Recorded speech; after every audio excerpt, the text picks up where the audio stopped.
এখন যে ভিডিওটা করতে এসেছি সেটা ম্যাডামের লাইভের পরিপ্রেক্ষিতে।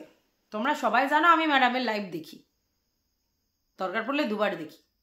একবার যখন খুব স্পোর্টিংলি দেখি, মানে ভালো লাগছে, মজা পাচ্ছি, এন্টারটেন হচ্ছে, কিছু কথা শুনতে পাচ্ছি, দেখতে পাচ্ছি, কিছু বলার থাকলে যাচ্ছি বলছি এরকমভাবে। আর একবার কন্টেন্ট করবার জন্য যেরকম পড়াশোনা করে তো সেরকম বই পড়তে হয় যেমন, তেমনি আমাদের কন্ট্রোভার্সি ক্রিয়েটারদের ভিডিও দেখতে হয়, তো সেইভাবে। তো দুবার অন্তত আমি ম্যাডামকে ভিউজটা দিই, নিজের জন্য। ম্যাডামের কোনো তাতে ফায়দা হয় কি হয় না সেটা ম্যাটার নয়, ম্যাডামের ফায়দা হয়, দুটো ভিউজ পায়, কিন্তু ম্যাডামের তাতে কিছু যায় আসে না, কারণ হাজার হাজার ভিউজ পায়, তাতে দুটো এলো কি গেল ডাজেন্ট ম্যাটার। বাট আমি আমার স্বার্থেই কিন্তু একটা for fun, for entertain, for curiosity দেখি, আর একটা সত্যিই কন্টেন্ট করবার জন্য দেখি। এবং তোমরা জানো যে ম্যাডামের লাইভ দেখার পর মোটামুটি আমি একটা করে কন্টেন্ট করতাম, প্রায়ই, দু একবার হয়তো মিস হয়েছে, ঠিক আছে। তো সেখান থেকে অনেক কথা উঠে এসেছে, সেই ব্যাপারেই কিছু কথা বলবো। অবশ্যই পুরো লাইভটা দেখার পরেই কিছু একটা জিস্ট বানিয়ে তোমাদেরকে বলবো। প্রথম কথা হচ্ছে যে একটা জায়গায় ম্যাডামকে অ্যাপ্রিসিয়েট না করে পারা যায় না, সেটা হচ্ছে উনি তার ক্লায়েন্টের জন্য নিবেদিত প্রাণ। এটা কিন্তু খুব গুড গুড গুড সাইন, প্রথম। দ্বিতীয় হচ্ছে কোনো তথ্য লিক আউট করেনি ম্যাডাম কোনো জায়গায় তার ক্লায়েন্টের। দিস ইজ ভেরি প্রফেশনাল কাজ। একটা মানুষের বিচার বুদ্ধি সেটা দেখেই বোঝা যায় যে সে কতটা নিজেকে কন্ট্রোল করতে পারে, ঠিক আছে। অনেকের খারাপ লেগেছিল, কিছুদিন আগে আমি একজনকে বলেছিলাম যে ভাঁড় বকেছে, আর সত্যিই তো ভাঁড় বকেছে। আমি আমার ক্লায়েন্টের কোনো জিনিস লোকের কাছে কেন বলবো, কিসের জন্য বলবো? আর তার জন্য হয়তো আমার ক্লায়েন্টকেই সেই সাফারটা করতে হচ্ছে, ইনক্লুডিং মি অলসো, আমাকেও সাফার করতে হচ্ছে। রোজ রোজ আমি হিউমিলেট হচ্ছি আমি ওই ভুলটা করেছি বলে।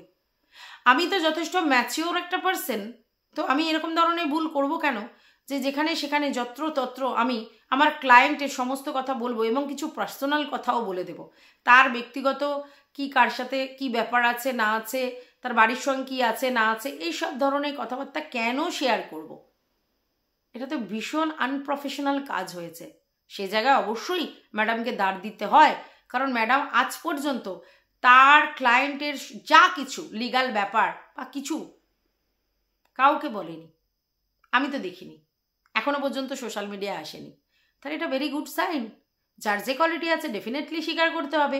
এবং সব থেকে বড় কথা আশ্চর্য লাগে আমার, উনি লিগাল টিমের মেম্বার, উনি তো লয়ার এখনো নয়, ওনার হয়নি লয়ারির এখনো, মানে এটা পাননি, যে নাম্বারটা পায় যার জন্য কাজটা করতে পারে, তো সেটা পায়নি। তাহলে উনি 3 মাস এখনো লাগবে। তাহলে উনি কি লিগাল টিমের মেম্বার, মানে ওনার সংগঠনের কিছু লয়ার দিয়ে কাজটা করায়, উনি মিডিয়েটার মধ্যখানে থেকে সমস্ত কিছু করে। কিন্তু সেই কাজটা এত প্রফেশনালি করে যে ম্যাডাম লিগালি যা করছে করছে, ভুল কি ঠিক কি কি ডিসিশন দিয়েছে সেটা বড় কথা নয়, কিন্তু সেগুলো কারোর কাছে ডিসক্লোজ করেনি। প্লাস যখনই খোকাকে নিয়ে কন্ট্রোভার্সি তুঙ্গে ওঠে, যখনই খোকার এগেনস্টে সব কন্ট্রোভার্সি চলে যায়, মানে কন্ট্রোভার্সি হয়, কন্ট্রোভার্সি ক্রিয়েটাররা করে, দেন অ্যান্ড দেন একেবারে ঝাঁপিয়ে পড়ে এসে ঢাকতে বসে যায়। হ্যাঁ, ঢাকতে বসে যায় এবং একাই সমস্ত কন্ট্রোভার্সি ক্রিয়েটার থেকে আরম্ভ করে ভিউয়ার্সদের মোকাবিলা করে। ভাবতে পারছো? এরকম যদি একটা মানুষ তোমার পাশে দাঁড়িয়ে থাকে, অবশ্যই স্বার্থে আছে, কারণ নিশ্চয়ই তাদের মধ্যে একটা ইকোনমিক্যাল কথাবার্তা হয়েছে, কিন্তু সেটা তো ইউটিউব প্ল্যাটফর্মের জন্য নয়, সেটা তো কথা হয়েছে তার লিগাল টিম হিসেবে। কিন্তু সোশ্যাল জায়গায় এসে কন্ট্রোভার্সি ক্রিয়েটারদের সঙ্গে, ভিউয়ার্সদের সঙ্গে সমানে ফাইট ব্যাক করে একাই, সেটাই তো প্রাপ্য। এই জন্যই আমি বলেছি যে খোকা ভীষণ লাকি পার্সন যে ম্যাডামের মতো একজন ভদ্রমহিলা তার পাশে এসে দাঁড়িয়েছে প্রোটেক্ট করবার জন্যে, ঠিক আছে। মানে যেরকম ভাবে প্রোটেক্ট করা যায়, যেখান দিয়ে ঢাকা যায়, যেভাবে ঢাকা যায়, যেভাবে অপোজিট পার্সনকে অ্যাটাক করা যায়, অপোজিটের ভুলগুলোকে মানে আর কি চোখে হাইলাইট করা, ঠিকগুলোকে ইগনোর করা, যেমন করে করা যায় ঠিক সেমন করে করে। ইটস অ্যান্ড এভরি কন্ট্রোভার্সি ক্রিয়েটারকে এক হাতে নেন, যাকে যেরকম ভাবে বলা যায়। তো কিসের জন্য? ওনাকে একটা খুব ভালো প্রশ্ন করা হয়েছে, যদি কিমা খোকার কাছে না নিয়ে গিয়ে টিনার কাছে নিয়ে যেত তাহলে উনি কি করতেন, এবং ওখানেও উনি খুব ভালো একটা উত্তর দিয়েছে, 100% টিনাকে সাপোর্ট করেই উনি কাজ করতেন। ঠিক, যার থেকে আমি পয়সা নিয়েছি, যার হয়ে আমি কাজ করব বলে মার্কেটে নেমেছি, তাকে তো এইভাবেই সাপোর্ট করবে। সে ভুল কি ঠিক কি রং সেটা নয়, উনি একেবারে প্রপার লয়াররা যেভাবে কাজ করেন উনি কিন্তু সেইভাবে কাজ করছেন। কথাটা হচ্ছে আমার ক্লায়েন্টকে আমি সর্ব জায়গা থেকে বাঁচিয়ে নিয়ে আসব, উনি এইভাবেই কাজ করছেন। এটাকেই প্রফেশনালিজম বলছি আমি, কারণ উনি জানেন যে আমার ক্লায়েন্ট ভুল করতেই পারে। আমার ক্লায়েন্ট, তাহলে আমি আমার ক্লায়েন্টের ভুলগুলো কি দেখাবো, হাইলাইট করব না? আমি আমার ক্লায়েন্টের ভুলগুলোকে স্কুইচ করব, আর ঠিকগুলোকে ফ্লারিশ করব, আর ভুলগুলোকে আমি এমনভাবে প্রোটেক্ট করব, আর এমনভাবে ফিডব্যাক দেব যারা বলেছে তাদের আমি দমিয়ে দেব। ভয় দেখিয়ে হোক, বুঝিয়ে হোক, যেভাবেই হোক দমিয়ে দেব। তা এটাই তো চাই। তো চলো, welcome back to my channel. আশা করছি তোমরা সবাই খুব ভালো আছো, আর আমিও খুব ভালো আছি। নতুন একটা ভিডিওর সাথে আমি রুনা লাইফস্টাইল থেকে। সব থেকে আশ্চর্যের ব্যাপার কি জানো, আজকের এই শাড়িটা আমি সেই কোন ভোর দুপুর থেকে পরে আছি এখনো পর্যন্ত, কতক্ষণ যে কি বলবো।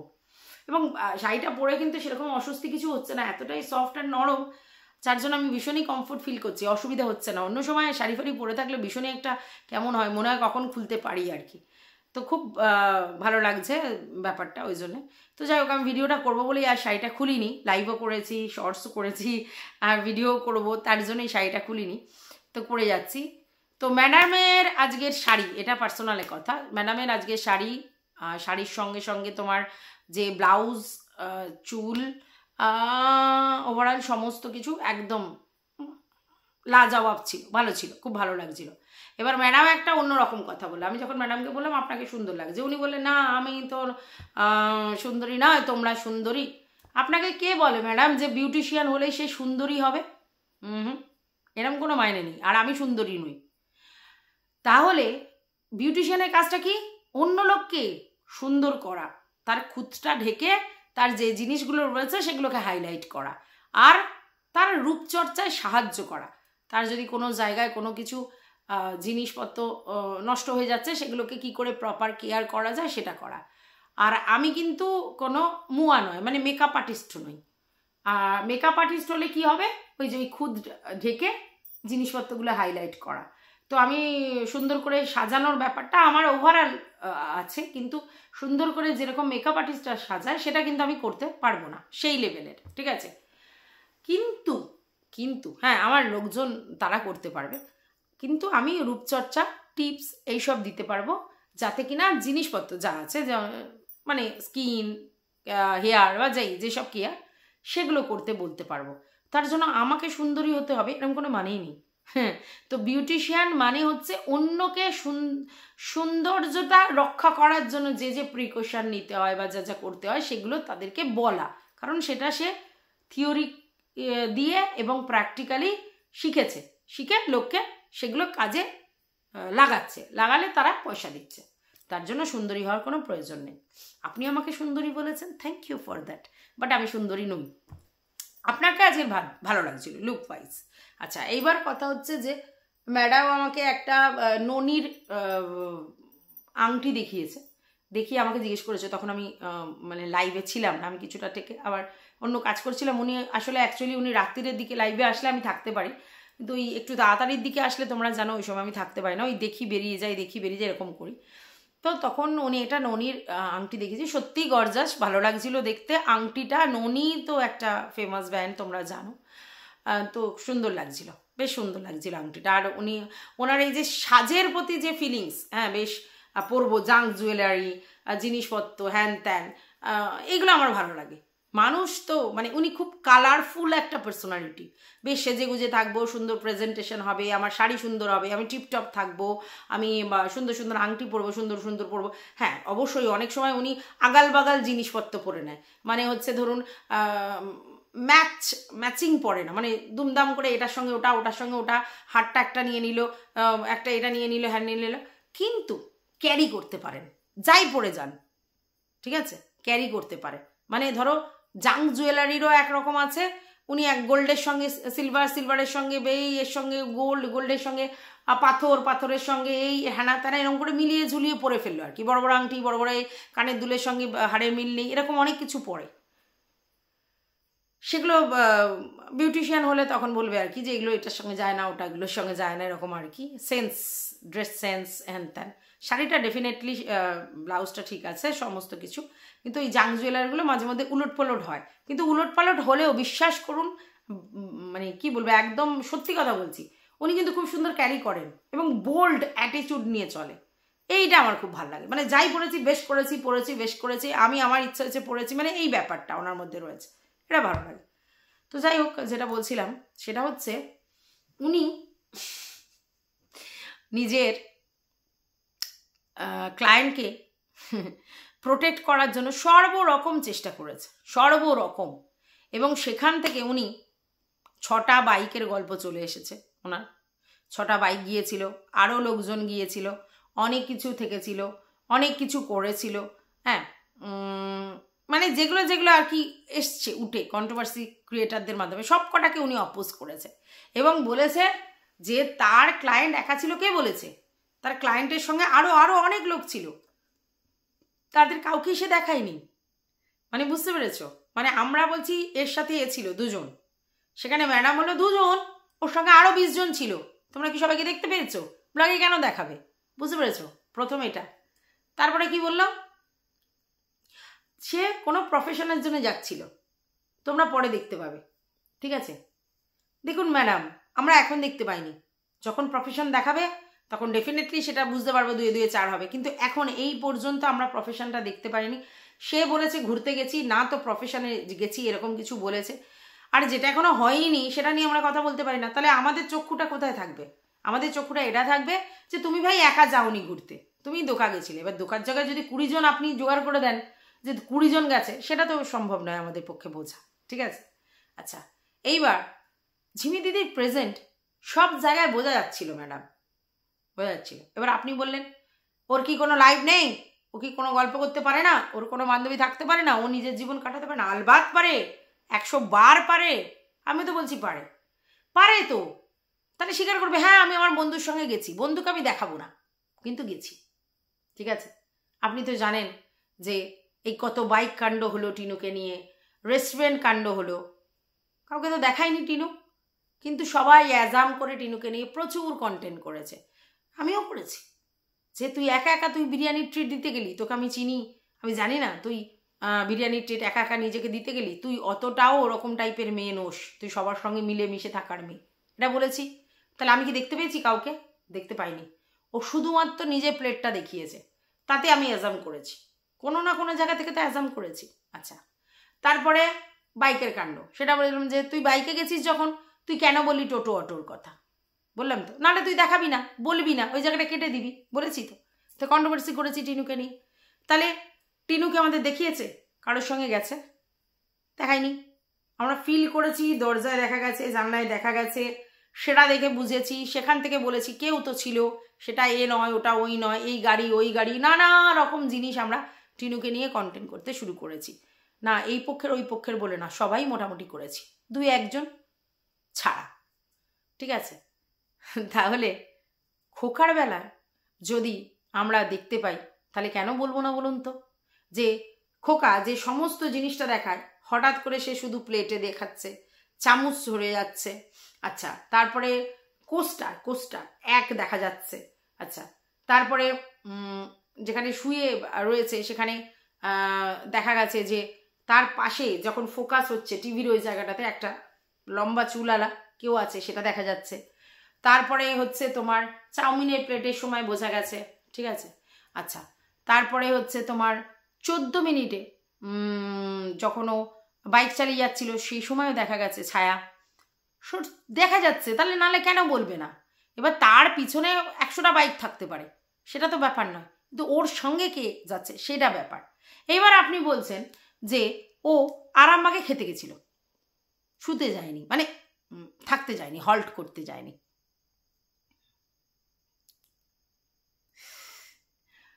ম্যাডাম, আরামবাগের পুরো সমস্ত কিছু ভিউয়ার্সরা বের করে নিয়ে এসেছে, মানে সেইখানে হোটেলে থাকা, হ্যানা ত্যানা অমুক তমুক সমস্ত কিছু, তারপরেও কি আমরা চোখ বন্ধ করে থাকবো?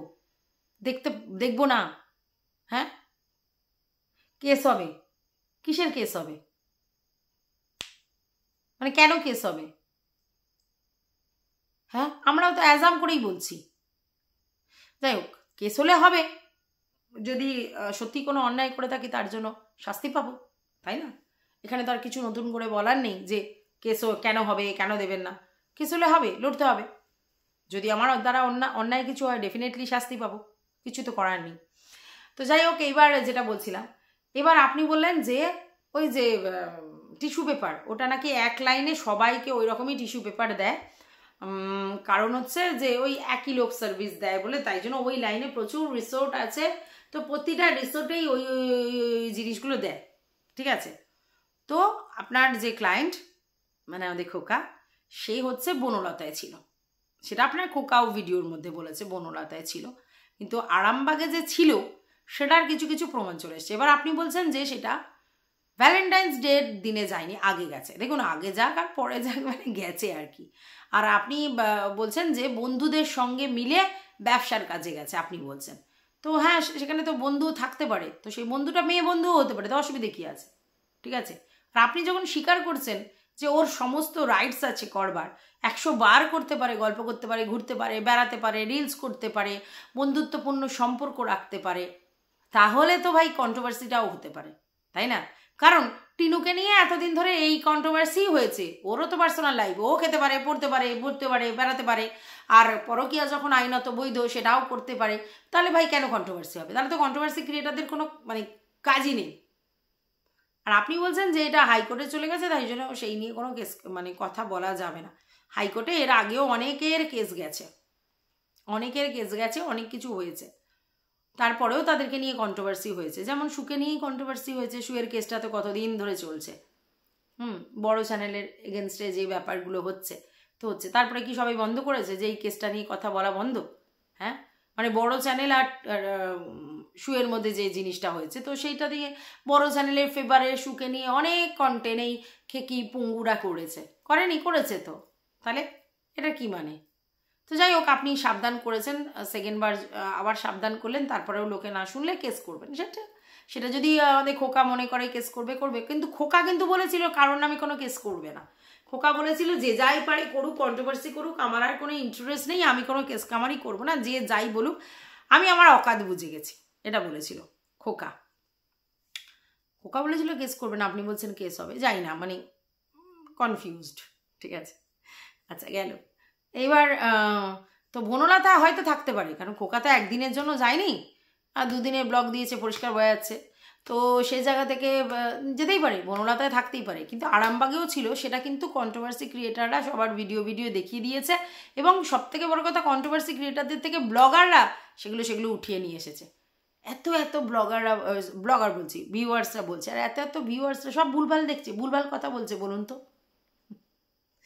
তো যাই হোক, টিনুকে নিয়ে যে লেভেলে কাটাছেঁড়া হয়েছে, সেই লেভেলে কিচ্ছু হয়নি খোকাকে নিয়ে, ওটা আপনি বলছেন, ভালো লাগছে। আচ্ছা, এইবার আপনি বলছেন যে বাংলা মিডিয়ামে পড়ে কি কোনো ছেলে মেয়ে মানুষ হয় না, বলে আপনি এক লয়ারের কথা বললেন, যিনি এখন হাইকোর্ট সুপ্রিম কোর্টে প্র্যাকটিস করছে, মনে হয় নাকি দিল্লির হাইকোর্টে প্র্যাকটিস করছে, তিনি বাংলা মিডিয়ামের স্টুডেন্ট।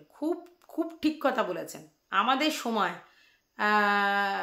আমাদের পরের সময় তারা অনেকেই বাংলা মিডিয়াম থেকে পড়ে অনেক ভালো ভালো জায়গায় এস্টাবলিশড হয়েছে, ঠিক আছে? আমার বাড়িতেই অনেক লোকজন আছে যারা বাংলা মিডিয়াম থেকেই পড়াশোনা করে দাঁড়িয়েছে। ইংলিশ মিডিয়াম তারা ধোপে টিকবে না সেই সব ট্যালেন্টের কাছে, কিন্তু এখন যে পরিস্থিতি, বর্তমান পরিস্থিতিতে বাংলা মিডিয়ামের থেকে ইংলিশ মিডিয়ামে অন্তত 4 পর্যন্ত পড়ানোর টেনাসিটি দেখা গেছে, ঠিক আছে? সেই জায়গায় সবার অবজেকশন হয়েছে। এবার আপনারা বলছেন যে আপনারা বাড়ির বাচ্চাকে সামলান, কেন পরের বাচ্চার দিকে নজর দিচ্ছেন? তার বাবা মা সব পারে, সব বোঝে, তারা ঠিক করবে, তারা ঠিক আদর যত্ন করবে, তারা কোনো পচা পাকড় খাওয়ায় না, তারা ঠিক মতো সবজি ঠিক খাওয়ায়, সমস্ত বাড়ির রান্না বান্না খাওয়ায়, হ্যানা ত্যানা। ওই বাচ্চাটার জন্য বাড়ির রান্না খুব প্রয়োজন, কিন্তু তার প্রয়োজন আলাদা রান্না। বাড়ির যে রান্না তার মধ্যে তার জন্য, যেহেতু তার 5 বছরের কম বয়স, তো তার ডাইজেস্টিভ সিস্টেম সেইভাবে বড়দের মতো হয়নি, তাই তার রান্নাটা যদি আলাদা করে করা হয় কোনো অসুবিধে নেই, সেটা কিন্তু করা হয় না। প্রথম।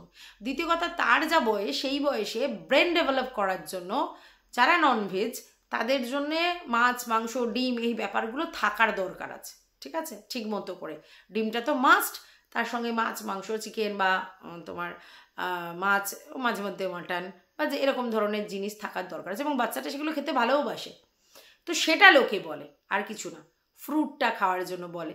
হ্যাঁ, অনেক এখন ডেভেলপ করেছে, চোকোস খাওয়াচ্ছে, পেডিয়াশিওর খাওয়াচ্ছে। পেডিয়াশিওর মানে জানেন তো, যে যেটা খেলে আলাদা করে আবার মানে শরীর স্বাস্থ্য হয় আর কি, যেহেতু ওর একদমই ডাইজেস্টিভ প্রবলেম আছে, ইমিউনিটি বুস্টারের দরকার, ইমিউনিটি প্রবলেম আছে, ওরাই বলেছে, ভিডিওতে দেখিয়েছে, তাই জন্য লোকে কনসার্ন, ঠিক আছে, তাই বলছে সবাই। কিন্তু বাচ্চাটার ভালো চেয়েই বলছে, কেউ খারাপ চেয়ে বলছে না। এবং এই যে এরা সোশ্যাল মিডিয়ায় দেখাচ্ছে, তার জন্যই কিন্তু বলা হচ্ছে, তারা কিন্তু দেখাচ্ছে যে এই রেজাল্ট এসছে, এই হয়েছে, তার জন্য বলছে এগুলো এগুলো করো, এবং সেগুলো অবশ্যই ভালোবেসে বাচ্চাটাকে প্রপার কেয়ার করতে বলছে। আপনি বলছেন না, পরের বাচ্চার দিকে না দেখিয়ে অন্যর দিকে দেখাবো, ওরা যা পারবে করবে। না না, সোশ্যাল মিডিয়ায় না দেখালে কে বলতে যায়? পরের বাড়ির বাচ্চার সম্বন্ধে কেউ কথা বলতে যায় না, কিন্তু সোশ্যাল মিডিয়ায় দেখাচ্ছে। আর এমনিও আমরাও যদি পাশের বাড়ির কোনো বাচ্চাকে আমরা ধরো আদর করি, ভালোবাসি, কোলে নিই, সব কিছু করি, তখন কিন্তু তার বাবা মাকে আমরা গাইড করি, মানে ছোট বাচ্চার হলে, এই তুই ঠিকমতো ইমিউনাইজেশন দিচ্ছিস, তুই খাওয়াচ্ছিস না ঠিকমতো, চটকে খাওয়াবি, সিদ্ধ এই খাওয়াবি, আপেল সিদ্ধ খাওয়াবি, লেবু রস খাওয়াবি, হ্যানা ত্যানা করে গাইড দিই। এটা সিস্টেম আমাদের। তো সেই রকম করা হচ্ছে। এটাকে আপনি অন্যভাবে নিচ্ছেন, এটা স্পোর্টিং স্পিরিট দেখিয়ে নিতে হবে। এটা কেউ বাচ্চাটার ক্ষতি চাইছে না, আর কেউ বলছে না যে না এটা হচ্ছে না, ওটা হচ্ছে না। ওরা খুব ক্যাজুয়াল অ্যাটিটিউড দেখাচ্ছে, যেটা হয় না। এবার আগেকার দিনে হতো, ওরমভাবে নড়িয়ে গড়িয়ে মানুষ হতো, 4-6টা করে বাচ্চা কাচ্চা থাকতো, কে কাকে অত কেয়ার করবে। কিন্তু এখন তো সবারই একটা করে বাচ্চা, এবং সেখানে ওরা 3জন বড় বড় লোক আছে ওরা আশেপাশে কেয়ার করবার জন্য। সেই জন্য বলা, দেখছে বলে বাচ্চাটার ইমিউনিটি প্রবলেম হয়েছে, তার ডাইজেস্টিভ প্রবলেম হয়েছে, সেটা ওর বাবাই বলেছে, তার জন্য তাকে কেয়ার করতে বলা হচ্ছে, আলাদা করে কেয়ার করতে বলা হচ্ছে, এইটা ব্যাপার। এবং এটা তো আমরা বুঝি যে ওর ঠাকুমার পক্ষে ওই বাচ্চাকে মানে মানুষ করাটা একটু ডিফিকাল্ট হচ্ছে। কীরকম? ওদের বয়স হচ্ছে, বাচ্চা দুরন্ত, এই বয়সে একটা স্ট্রং লোকজন না হলে খুব মুশকিল, সেটা বলা হচ্ছে। এটা কিন্তু সবটাই ভালোর জন্য, কেউ খারাপের জন্য বলছে না, যে এই বলুক। বুঝতে পেরেছেন? আপনি বলছেন ও পরের বাচ্চার দিকে, নিজের বাচ্চাদের দিকে। আরে নিজের বাচ্চাদের দিকে সবাই নজর দিচ্ছে, তারপরেও বলে, এই যে আমরা আমাদের নিজেদের বাচ্চাদের দিকে, তারপরেও আমরা কেরিয়ার গাইড করি না। পাশের বাড়ি কেউ জিজ্ঞেসে করতে আসলে, বা পাশের বাড়ি এমনিও বলে, এই কী পড়াচ্ছিস রে, কোন স্কুলে পড়াচ্ছিস, কোন কলেজে পড়াচ্ছিস, এই সাবজেক্টটা নিয়ে পড়াবি, তাহলে এই লাইন আছে, বলি না? বলি তো। তার মানে কি, তাদের প্রতি আমরা কনসার্ন দেখিয়ে বলি, কারণ পাশে থাকে সেই জায়গা থেকে। তো এখানেও তাই, সোশ্যাল মিডিয়ায় থাকে, সোশ্যাল মিডিয়াতে বলছে, সোশ্যাল মিডিয়াতে দেখাচ্ছে, তাই জন্য কনসার্ন। এবং কন্ট্রোভার্সি ক্রিয়েটারদের থেকে ভিউয়ার্সরা কনসার্ন, তারা বলছে, কারণ তারা সবাই ওই ছোট্ট সোনাটাকে ভালোবাসে। সেটা বুঝতে হবে, ভালোবাসা এক একজনের এক এক রকম না। আপনি বলছেন না, কোনো রকম দেখাতে হবে না, কোনো কন্ট্রোভার্সি করতে হবে না, ও বাচ্চাকে ভালো রেখেছে। তারপরে আপনি বললেন যে টিনু লড়ছে বাচ্চার জন্য, এইটা আমার খুব শুনে ভালো লাগলো। আপনি এটা বুঝতে পেরেছেন যে টিনু লড়ছে, ঠিক আছে, টিনু লড়ছে, টিনু কাস্টাডি কেস করবার জন্য লড়ছে। টিনুকে কাস্টাডি কেস করতে দেয়া হচ্ছে না। কে দিচ্ছে না?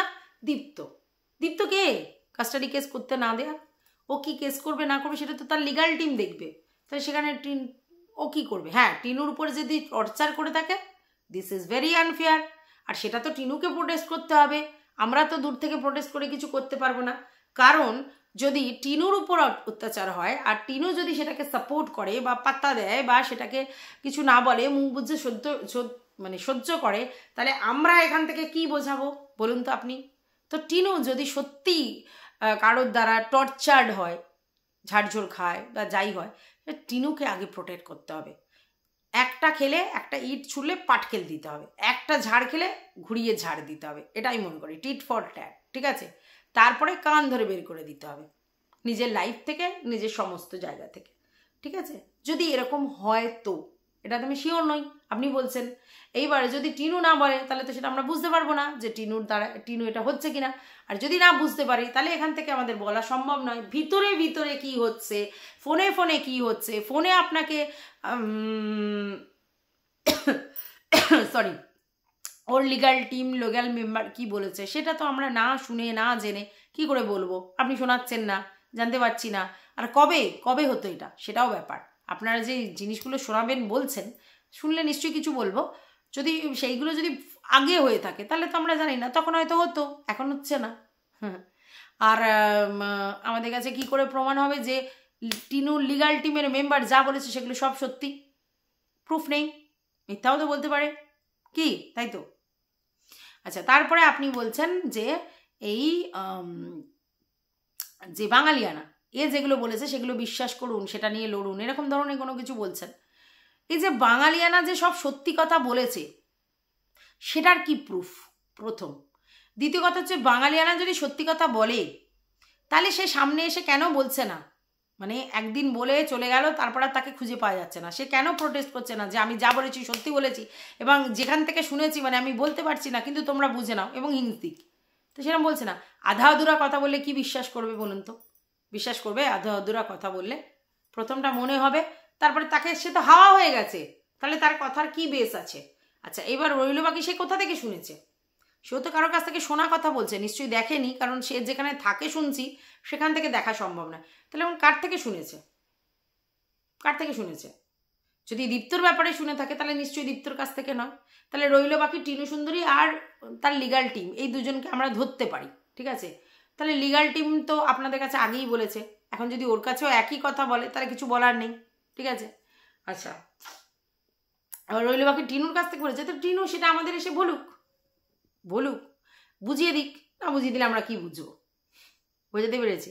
আর যদি ও না বলে, মানে যার ব্যথা লাগছে, যে আঘাতপ্রাপ্ত হচ্ছে, সে যদি আমাদের কাছে ফোরকাস্ট না করে, যারই ব্যাপারে হোক, তাহলে আমরা দূর থেকে কি করে বুঝবো আর কি করে তাকে প্রোটেক্ট করব? আমরা তো তার বাড়ির পাশে নেই। আর বাড়ির পাশে থাকলেও যদি তার কারোর সঙ্গে কোনো রকম বন্ধুত্বপূর্ণ সম্পর্ক থাকে, তাহলে সেখানে যদি তাদের মধ্যে কোনো লাঠালাঠি, ঝগড়াঝাটি, মারপিট যাই হোক, সেখানে যদি সে সেই জায়গাটাতে অবজেকশন না জানায়, তাহলে কেউ বলতে পারবে? আজকের এই যে টিনু আর খোকার ব্যাপারে কেন বলতে পেরেছে বলেন তো লোকে? কারণ খোকা এসে সমস্ত কিছু হাউ হাউ করেছে, এই ওই সেই হেনা তেনা, একতরফা। আমরা কিন্তু টিনুর কথাটা শুনিনি, একতরফা খোকা বলেছে, লোক নেচে নেচে নেচে নেচে ভিডিও করতে শুরু করেছে, সে ওপেন প্ল্যাটফর্মে এসে বলেছে। তো এখানে যদি টিনুও ওপেন প্ল্যাটফর্মে এসে বলে, তখন হবে প্রোটেকশন, বলা, বুঝতে পেরেছেন? লড়াই, যেটাই বলেন। তো যাই হোক, এটুকুই বললাম। এর বেশি যদি বলি সারা রাত কাভার হয়ে যাবে, অনেক কিছু বলার আছে আবার যদি মনে হয় কিছু বলবো। তো আপাতত এই ভিডিওটা এই পর্যন্ত। তোমাদের যদি কিছু বলার থাকে অবশ্যই জানিও। ভালো লাগলে ভিডিওটা লাইক করো, পাশে থেকে সাবস্ক্রাইব করে অল নোটিফিকেশন অন করে বেল বাটনটা অতি অবশ্যই বাজিয়ে দিও।